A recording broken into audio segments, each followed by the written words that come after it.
감사합니다. 나라와 민족을 위해서 기도하는 모든 분들을 주님의 이름으로 축복합니다. 오늘 기도회 위에서 주님께 말씀을 구할 때 주님이 주셨던 말씀은 의외로 그냥 아주 단순하게 정말 기도해라 하는 것이었습니다. 그 말씀의 의미가 우리가 기도하지 않는다 그런 의미처럼도 느껴져서 좀 당황스럽기도 했습니다. 나라와 민족을 위해서 기도하지 않는 사람이 어디 있습니까? 그렇죠? 우리 민족의 통일을 위해서 기도하지 않은 사람이 누가 있겠습니까? 그런데 다시 한번 곰곰이 돌아보면 정말 기도했나? 우리 하나님 보실 때 넌 정말 기도했다. 그런 말씀을 정말 들을 수 있을까? 그런 생각이 듭니다. 탈북민 출신의 목사님 허남일 목사님이라고 계신데 그 목사님이 한번 북한을 위한 집회 때 그렇게 울먹이면서 말씀하시더라고요. 하나님이 뭘 더 주시면 북한을 위해서 기도해 주시겠습니까? 우리 한국에 와서 한국에 있는 교회와 성도들이 북한을 위해서 통일을 위해서 기도하는 것을 보면서 그렇게 마음이 아프셨던 모양입니다. 기도를 한 것도 아니고 안 하는 것도 아닌 도대체 한국 교회가 얼마나 많은 것을 하나님으로부터 받았는데 북한을 위해서 기도를 그렇게 인색하게 하는가? 뭘 더 주시면 그러면 기도하시겠습니까? 그 말씀을 들으면서 마음이 아프더라고요. 우리도 기도는 하긴 했는데 북한의 부모 형제 다 두고 탈북하신 그분들 보기에는 한국 교회가 좀처럼 기도를 안 하는 것처럼 보인다 하는 거죠. 저희 교회 바로 옆에 하늘꿈 학교라는 탈북민 청소년 학교가 있습니다. 저희 교회에서 한 번은 고난주간 특별 새벽 기도회 때 북한을 위해서 기도를 했었습니다. 기도회가 끝나고 첫째 날입니다. 첫째 날 새벽 기도회가 끝나고 나오는데 어느 한 자매가 엄청나게 통곡을 하며 울더라고요. 그래서 저 자매가 왜 저렇게 우나 하고 봤더니 그 하늘꿈 학교 학생이에요. 탈북한 청소년입니다. 북한을 위해서 이렇게 많은 사람들이 그렇게 뜨겁고 간절히 기도를 하는 것 때문에 본인은 걷잡을 수 없이 그렇게 통곡이 나오더래요. 이렇게 많은 사람이 북한에 있는 우리 부모 형제를 위해서 기도를 해 주신다는 게 북한을 위해서 기도하고 민족의 통일을 위해서 기도하는 것에 온도 차이가 좀 있어 보입니다. 우리는 진짜 북한을 위해서 통일을 위해서 기도를 했나? 폐회예배 때 오셔서 말씀을 전해 주시기로 하셨다는 우리 박보영 목사님 저희 교회 집회에 오셔서 그런 말씀을 하셨어요. 한 번은 어느 권사님이 과일 상자를 가지고 오셨답니다. 목사님 기도해 주셔서 너무 감사해요. 지난번 기도 부탁드렸던 거 참 놀랍게 하나님이 응답해 주셨어요. 그런데 그 과일 상자를 가져오신 권사님 얼굴을 딱 보는 순간에 기도 부탁을 받았던 기억이 나더래요. 그 말은 기도를 솔직히 못했다는 거죠. 그때 기도 부탁은 받았는데 잊어버리신 거예요. 워낙 바쁘신 분이고 또 워낙 많은 분들을 만나니까요. 그런데 기도 응답을 받았다고 감사해서 과일 상자를 가져오신 그 권사님을 보고 너무 죄송하더래요. 기도를 한 번도 못한 거죠. 그래서 그 권사님께 권사님 기도 응답 되신 거 너무 감사한데 솔직히 제가 기도를 못했습니다. 한 번도 기도를 못했습니다. 이 과일 상자 받을 수가 없습니다. 하나님이 권사님의 기도를 간절한 기도를 하나님이 들으신 거지 제가 기도해 드린 건 없습니다. 그 고백을 하시는데 같은 목사로서 어떻게 그렇게 할 수 있을까? 기도를 혹 못 하셨다 하더라도 잘 되셨네요. 정말 하나님의 역사시군요. 그리고 그냥 과외를 받아도 뭐 그 권사님도 그것 때문에 문제가 될 것도 없고, 그런데 그걸 기도 못한 걸 정직하게 이야기를 해야 한다고 생각이 드셔서 그 이야기를 하셨다니까. 그 권사님은 얼마나 당황스러운지, 아니 목사님이 기도를 한 번도 안 하셨다는데 그래도 목사님 한 번이라도 하셨겠지요. 아니요, 한 번도 안 했습니다. 그 권사님이 그냥 과일 상자를 가지고 가야 될지 말아야 될지 엄청 당황해 하시더래요. 그러고는 막 짜증 섞인 말로 몰라요, 그러고는 그냥 과일 상자를 놓고 그냥 가셨대요. 이제 그런 내가 기도 부탁은 받았는데 실제로는 기도를 못한 경우가 있었다는 그런 솔직한 고백을 하시는데, 그때 마음에 그런 마음이 들더라고요. 정말 하나님 앞에 섰을 때 기도 안 하고 기도했다는 거짓말 한 것이 얼마나 큰 죄가 될까. 기도하지 않은 죄라고 사무엘이 말했는데 그때처럼 실감이 날 때가 없더라고요. 기도를 안 한 게 죄다. 기도를 해야 되는데, 기도 부탁을 받았는데 기도 안 할 수 없는 그런 처지인데도 이렇게 바쁘고 저렇게 신경 쓰이고 하다 보니까 실제로 기도를 못했을 경우에 그게 죄가 되는구나. 남편과 아내 사이에, 부모와 자녀 사이에 기도하지 않는 죄, 교회에서 목사님과 교인 사이에, 동력자들 사이에, 선교사님들에게 우리가 진짜 기도 안 한 죄가 얼마나 많은가. 기도를 안 하고 산다는 게 얼마나 큰 죄인가. 나중에 가서 그 모든 실상이 드러났을 때 이게 얼마나 심각한 죄인가, 그런 느낌이 확 들더라고요. 우리가 나라를 위해서 정말 기도했나, 통일을 위해서 기도했나, 북한을 위해서 기도했나, 하나님이 들으실 때 기도했구나. 저 북한에 있는 주민들, 지하교회 성도들, 지금 억류되어 있는 선교사님들, 그분들이 그래요, 당신들은 진짜 기도해 주셨군요, 그런 말을 들을 수 있을까? 더 심각한 건 주님이 우리에게 주신 말씀 중에 먼저 그의 나라와 그의 의를 구하라, 분명히 주님이 그렇게 말씀하셨습니다. 그 말씀 모르는 사람 없으세요? 하나님의 나라와 하나님의 나라의 의를 위해서 주님은 뭘 먹을까 입을까 하는 것 구하지 말고, 염려하지 말고 그것부터 먼저 기도해라, 그렇게 말씀을 하셨다고요. 모르는 바가 없잖아요. 그런데 실제로 그렇게 하시나요? 우리가 기도할 제목이 많잖아요. 기도 안 하는 건 아니에요. 그런데 먼저 우리가 기도할 모든 것들보다 먼저 하나님의 나라와 의를 위해서 기도를 하셨나요? 우리 주님 앞에 섰을 때 주님이 물으시지 않겠어요?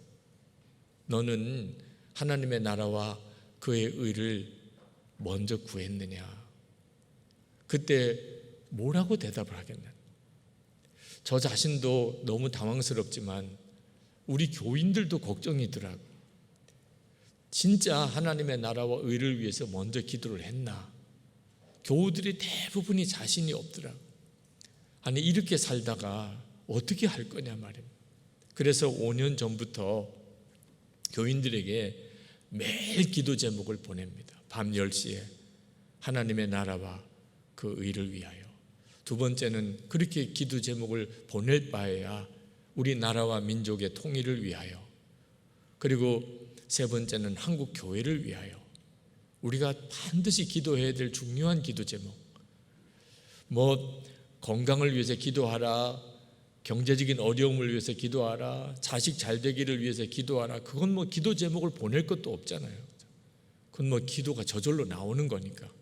그런데 하나님의 나라를 위하여, 우리나라와 우리 민족의 통일을 위하여, 한국 교회를 위해서 기도하는 것은 항상 바쁘면 뒤로 밀려버리거나 또는 안 하고 기도 안 하고 지낸 지가 벌써 한 달, 두 달이 되는 기도 제목들인데 그 기도 제목들처럼 또 중요한 기도 제목이 없단 말입니다.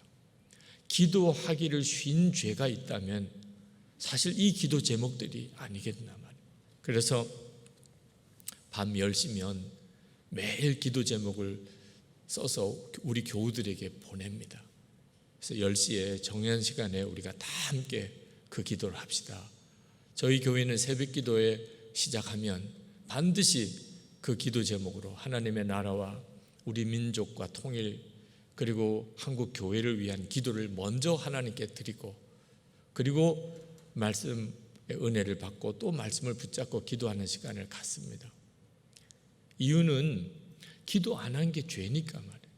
결국은 기도 안 하니까 문제가 생긴 거니까. 나라와 민족을 위해서 기도를 하는데 너희들이 그냥 진짜 기도해라. 나도 기도했어 이렇게 하지 말고, 항상 기도하라 그러면 화내는 분도 계세요. 우리도 기도합니다. 기도를 하는 건 좋은데 왜 화를 내냐 말이에요. 뭐가 찔리는 게 있어서 그런 거 아닌가, 그런 느낌도 듭니다.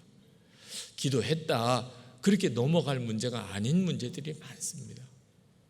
정말 목숨을 걸고 기도를 해야 될 기도 제목들인 거죠. 기도를 안 하고도 그저 기도해야지라고 생각만 하고 지나간 것을 기도했다고 생각해서도 안 된단 말입니다. 진짜 우리 민족의 통일을 위해, 북한을 위해서 우리가 그렇게 기도를 해야 합니다. 이면수 목사님을 위해서 기도할 때도 그랬습니다. 매일 하나님의 나라와 우리 민족의 통일과 한국 교회를 위해서 그렇게 기도하다가 어느 날 이면수 목사님이라는 분이 북한에서 그렇게 그 북한 주민들을 위해서 섬기고 또 섬기고 섬겼던 분, 우리나라에서 아마 제일 북한을 위해서 귀하게 섬겼던 목사님, 캐나다에서 목회하시는 그 목사님이 그냥 북한을 위해서 사명을 가지고 섬기다가 아니 기가 막히게 북한에 억류가 되어서, 그리고 종신형 선고를 받아서 강제 노동을 하고 있다는 소식을 들은 적은 있지만, 그날 새벽에 북한을 위해서 기도하는데 그런 분이 북한에 지금 종신형을 받아서 강제노동 수용소에 계시지, 그런 생각이 번뜩 드는데 내가 그분을 위해서 기도하는 게 이게 마땅한 태도로 기도를 하는 건가, 마음에 찔림이 오더라고.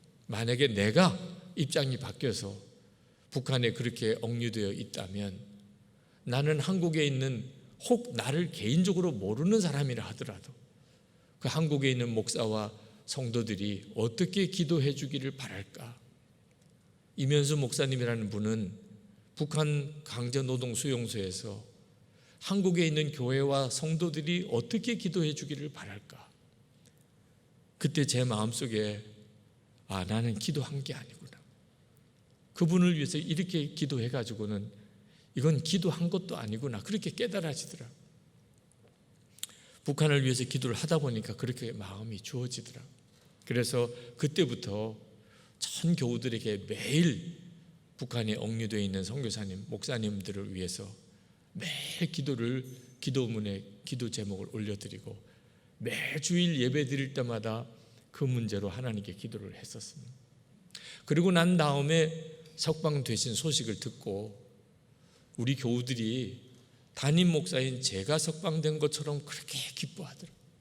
기도를 했으니까, 진짜 기도를 했으니까 석방된 소식을 들을 때 그렇게 기뻐하더라고요.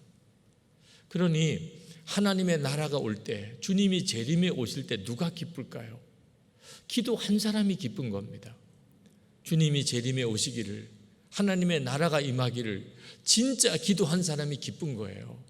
주님 오시는 소식이 들렸는데 하나님 나라 위해서 실제로 기도한 적이 없어요. 그냥 이따금 한번 한 적은 있지만, 주님 만나 뵙고 너 진짜 하나님의 나라를 위하여 먼저 기도했냐? 주님이 다시 오시기를 너는 정말 그렇게 기도했냐?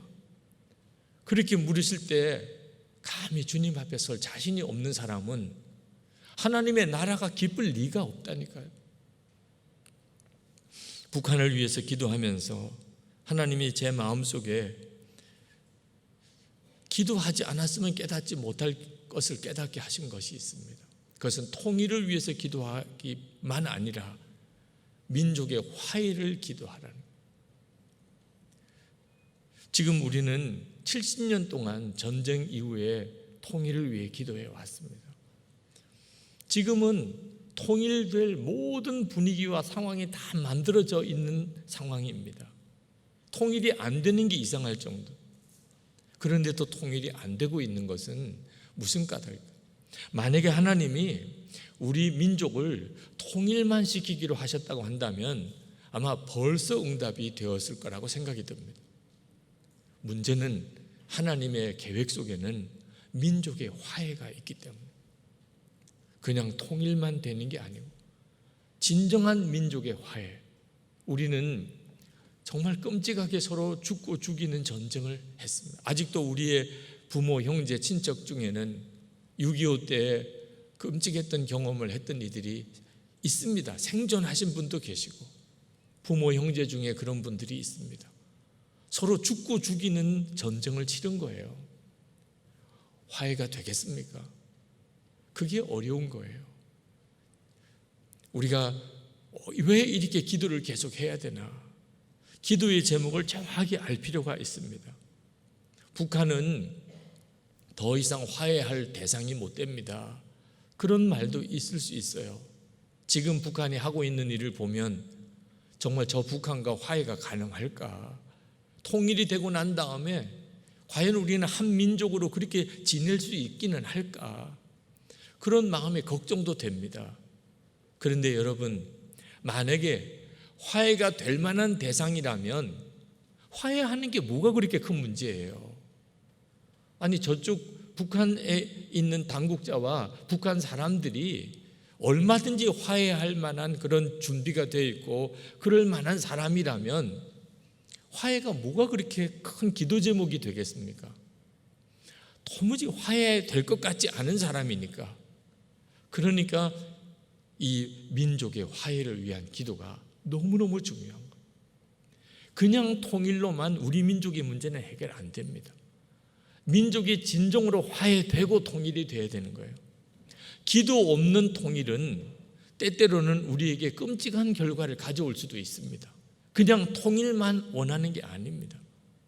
우리는 민족의 진정한 화해 가운데 이루어진 통일을 원하는 거예요. 그게 복음 통일입니다. 복음으로만 그 일이 가능하니까요. 이 민족의 진정한 화해가 이루어지고 통일이 되는 일은 복음 통일만 되는 거예요. 여러분, 예수님의 십자가의 사건은 하나님과 원수된 우리의 화해 사건입니다. 하나님은 도무지 화해할 수 없을 것 같은 우리와 화해하시기 위해서 독생자를 보내셨어요. 그리고 예수님은 그 일을 위해 화목제물로 십자가에 죽으셨습니다.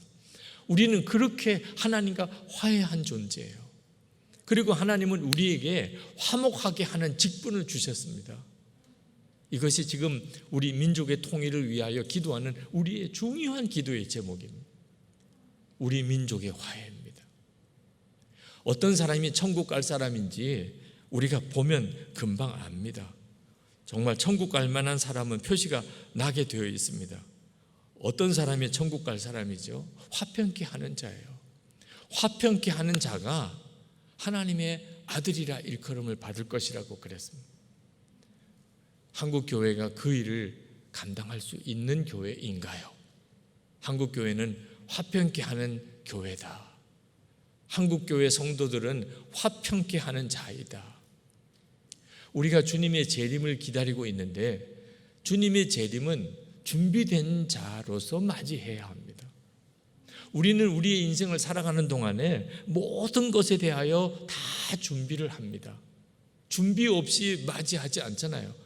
결혼하는 것도 준비고, 애 낳을 때도 준비가 필요하고, 학교 보낼 때도 준비가 필요하고, 여러분 노후에도 준비가 필요하고, 우리는 어떤 일이든지 다 미리 준비를 하잖아요.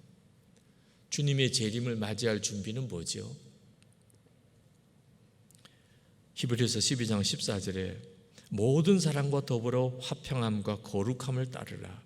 이것이 없이는 아무도 주를 보지 못하리라. 자, 나는 주님의 재림을 맞이할 준비가 되어 있나? 지금 그 준비를 하고 사는 건가? 모든 사람과 더불어 화평함과 거룩함을 따르는 거예요. 여러분, 모든 사람과 화평함과 거룩함을 따르고 있습니까? 이제 불편한 사람, 미운 사람, 원수된 사람, 없습니까? 이건 우리에게 심각한 문제예요. 안타깝게도 많은 성도들이 주님의 재림을 기다린대요. 주여 어서 오시옵소서 그렇게 기도한대요. 근데 실제로는 아니에요. 아직도 미운 사람 있어요. 아직도 마음이 꼬인 사람 있어요. 그러고서 어떻게 주님의 얼굴을 뵐 거예요? 모든 사랑과 화평함과 거룩함을 따르라. 그렇지 않으면 주님의 얼굴을 보지 못할 것이다. 이건 우리에게 정말 심각한 문제입니다. 한국교회가 진짜 통일을 위해 기도하고 있나요? 그렇다면 한국교회는 정말 하나된 교회여야 하는 겁니다. 인도 선교사였던 스탠리 존슨은 우리들이 연합하려면 그 무엇이 아니라 그 누구를 목표로 해야 한다, 그런 말씀을 하셨습니다. 자, 그리스도인들이 연합활동을 할 때, 지금처럼 이렇게 6.25 구국성회를 열었을 때 연합활동이죠. 연합하는 거죠. 그때 항상 중심이 무엇이냐 하는 겁니다. 여러분, 우리가 이번에 무엇이 중심입니까? 민족입니까? 우리 민족의 통일입니까? 그러면 결국은 어디선가 쪼개집니다. 아무리 좋은 것도 그 무엇이 중심이 되면 결국은 그것 때문에 쪼개집니다. 그동안 한국교회가 수없이 경험했습니다. 오직 예수 그리스도 그분만이 중심이 되어야 진정한 연합이 이루어져요. 그 어떤 것, 그 어떤 주제, 아무리 참 고귀한 어떤 이상, 목표도 그 중심에 되어버리면 분열이 옵니다. 오직 예수 그리스도예요. 한국교회가 사는 길이 예수 그리스도로 인하여 하나가 되는 일입니다. 이 일이 우리 가운데 이루어져야 비로소 우리는 민족의 통일을 위해서 기도의 사명 감당하고 민족의 통일의 중심 역할을 한국교회와 성도들이 감당할 수 있는 겁니다. 제자들이 예수님으로부터 발 씻음을 받았습니다. 주님이 십자가 지시기 전에 제자들에게 잊을 수 없는, 평생을 잊을 수 없는 사건을 하나 주셨는데, 예수님의 손으로 자기 발이 씻음을 받는 사건입니다. 제자들은 그 일을 잊을 수가 없을 거예요. 그리고 그들이 초대 교회를 맡았을 때 그들은 예수님께서 자기 발을 씻어 주신 것처럼 그들은 다른 사람들의 발을 씻어주는 일을 해야 한다. 그건 뭐 말로 더 이상 들을 필요가 없는 교훈입니다. 그럼 그렇게 했어요. 그래서 그것이 초대 교회가 된 겁니다. 지금 현재도 우리에게 있어서 중요한 것은 예수님으로부터 이렇게 발을 씻음을 받는 경험입니다. 한국교회가 하나 되려면 한국교회 모든 지도자와 성도들이 예수님으로부터 발 씻음을 받은 은혜가 있어야 합니다. 그런데 우리에게는 그 경험이 없는 거예요. 우리도 물론 세족식을 합니다. 그렇지만 우리가 하는 세족식은 그 자체로서도 감동이 없는 건 아니지만 우리의 인생을 바꾸는 충격이 없어요. 왜냐하면 우리가 교회에서 하는 세족식은 다 광고를 하고 세족식을 합니다. 세족식이 있습니다. 오늘 저녁에 세족식이 있습니다. 내일 세족식이 있습니다. 광고를 왜 하지요? 발 씻고 오라는 거예요. 세족식 할 때 서로 민망하지 않도록 다 발 씻고 새 양말 갈아 신고 오라는 겁니다. 그렇게 하고 세족식을 해도 감동이 있다니까 눈물이 나기도 하고. 진짜 세족식은 아니에요. 진짜 세족식은 어떤 세족식이죠? 진짜 엉망진창인 내 발, 그걸 주님이 씻어주시는 거예요. 그런 발 씻음의 경험은 우리에게 없어요. 그래서 우리는 다른 사람의 허물을 품어주는 일에 그렇게 힘들어하는 것입니다. 만약에 우리가 진짜 정말 말할 수 없는 우리의 더러운 발을 주님의 손으로 씻음을 받은 그런 체험이 있다면 아마 우리는 다른 사람을 그렇게 대할 거예요. 거기서 하나 되는 역사가 일어나는 거예요. 그렇지만 여러분, 주님으로부터 발씻음을 받지는 못했다 하더라도 그보다도 훨씬 더 놀라운 섬김의 은혜를 우리가 받았습니다. 모든 성도들이 다 받았어요. 주 예수님께서 내 발보다도 비교할 수 없이 더러운 내 마음에 임하여 주신 것입니다. 내 죄 지고 십자가에 죽으신 것뿐만 아니고 세상에 더럽기 짝이 없는 내 마음속에 주님이 오신 거예요. 세상에 이보다도 더 놀라운 섬김이 어디 있습니까? 우리는 이따금 교우들 사이에 또는 목사님들끼리 사이에 상종하기 싫은 사람이 있습니다. 저 사람하고 엮이는 것은 정말 싫어요. 같은 공동체에 들어가는 거 진짜 싫어요. 그 사람하고 같이 만나기 싫어서 다른 교회에 다니는 경우도 있어요. 그런 일이 지금 한국 교회에 벌어지고 있어요. 같이 엮이기 싫고 하나 되기 싫고 서로 섬기기 싫고. 그런데 예수님은 내 마음에 와 계세요. 진짜 주님과 나는 엮일 수 없는 관계예요. 그런데 주님은 내 마음에 시궁창보다도 더 더러운 내 마음속에 오셨어요. 그걸 진짜 알게 되면 상종하기 싫다, 함께하기 싫다 할 사람이 어디 있습니까? 진짜 다른 사람을 섬기게 되는 거예요. 주 예수님이 우리와 함께 계신 것을 눈떠야 합니다. 그 예수님으로 인하여 우리는 하나가 되어야 돼요. 한국 교회가 이렇게 교회가 되어져야 비로소 이 민족의 통일을 위해서도 제대로 기도하게 돼요. 한국 교회 성도들이 가정에서, 교회 공동체 안에서, 세상에서 내 마음에 와 계신 예수 그리스도, 그게 진짜 믿어지고 그 주님으로 살게 되어야 비로소 우리는 이 사회의 하나됨을 위해서 제대로 된 역할을 해낼 수 있어요. 세상 사람들이 교회를 볼 때, 성도들을 볼 때 어떻게 저들처럼 저렇게 사랑할 수 있을까? 어떻게 저들처럼 저렇게 하나 될 수 있을까? 예수 그리스도 안에서 하나 되는 그 놀라운 영광을 드러낼 수 있어야 우리가 진짜 통일을 위해 기도할 자가 되는 것입니다. 이제 우리 같이 기도하는 시간을 좀 갖겠습니다. 하나님께서 오늘 기도할 때 간절히 주시는 마음이 몇 가지가 있었습니다. 그래서 그 일을 위해서 같이 좀 기도했으면 좋겠습니다. 첫 번째는 우리가 진짜 예수님의 이름으로 모이는 기도회가 되게 해주십시오. 이 구국성회가 그저 구국이라고 하는 이름으로도 말고 민족의 통일이라고 하는 어떤 주제로도 아니고 어떤 강사님 때문도 아니고 70주년이기 때문도 아니고 정말 예수님으로 모이는 기도회가 되게 해주십시오. 주님이 어떻게 하면 함께 해주실 것이냐고 말씀하셨어요. 마태복음 18장 20절에 두세 사람이 내 이름으로 모인 곳에는 나도 그들 중에 있느니라. 예수님의 이름으로 모인 곳이어야 주님이 함께 계시는 것입니다. 저는 지금까지 수많은 연합 모임을 보았습니다. 그러나 어느 모임에 갔더니 거기는 예수님이 함께 하시더라.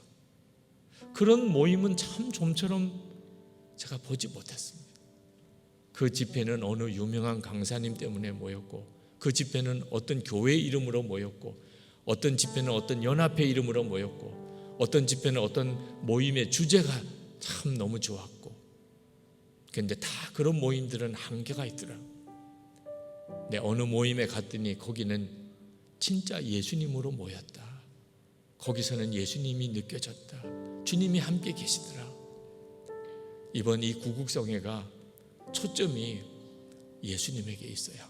이 시간에 우리 같이 한번 정말 기도하십시다. 우리가 다른 그 어떤 것도 아니고 강사 목사님도 기억도 안 나고 여기가 영락교회에서 모인 것조차도 기억도 안 나고 얼마나 많은 사람이 모였는가도 모르겠는데 오직 주 예수님 그분이 함께 하셨던 것만 분명히 기억나게 해 주옵소서. 주님, 우리가 주 예수님을 정말 바라봅니다. 주님을 주목합니다. 예수님께서 모든 일을 하실 수 있습니다. 주님만이 우리를 진정으로 화해하게 할 수 있습니다. 이 민족을 하나 되게 하실 수 있는 분도 주님밖에 없습니다. 우리 주여 한번 부르짖고 기도하십시다.